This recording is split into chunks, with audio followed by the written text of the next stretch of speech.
Chennai அயனாவரத்தில் police வாகனம் மோதி 2 மாணவர்கள் உயிரிழந்த சம்பவத்தை அடுத்து மறியலில் ஈடுபட்டவர்கள் மீது தடியடி நடத்திய காவல்துறைக்கு கருணாநிதி கண்டனம் தெரிவித்துள்ளார்.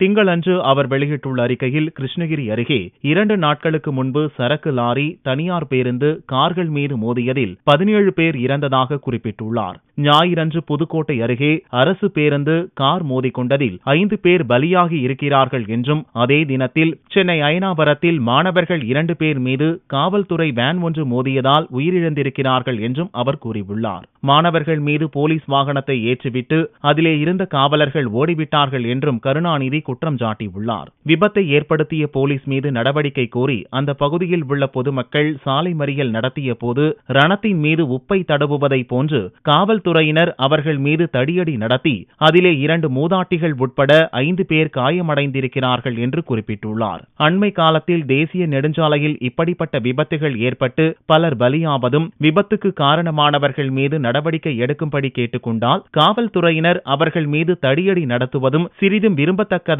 என்றும் கடுமையாக கண்டிக்கத்தக்கதாகும் என்றும் கருணாநிதி கூறியுள்ளார். விபத்தில் பலியானவர்களுக்கு தனது ஆழ்ந்த இரங்கலை தெரிவிப்பதோடு, இரக்கமற்ற முறையில் பொதுமக்கள் மீது காவல்துறையினர் தடியடி நடத்தியதற்கு தனது கடும் கண்டனத்தை தெரிவித்துள்ளார். கருணாநிதி விடுத்துள்ள மற்றொரு அறிக்கையில், திமுக ஆட்சியில் துவங்கப்பட்ட மெட்ரோ ரயில் திட்டத்தின் விரிவாக்கத்திற்கு தான் தற்போது மத்திய அரசு ஒப்புதல் அளித்திருக்கிறது என்று விளக்கம் அளித்துள்ளார். அந்த திட்டத்திற்காக முதலில் முயற்சி மேற்கொண்டவன் என்ற முறையில் மத்திய அரசுக்கும் பிரதமர் மோடிக்கும் சென்னை மாநகர மக்களின் சார்பில் நன்றி தெரிவிப்பதாக கருணாநிதி கூறியுள்ளார்.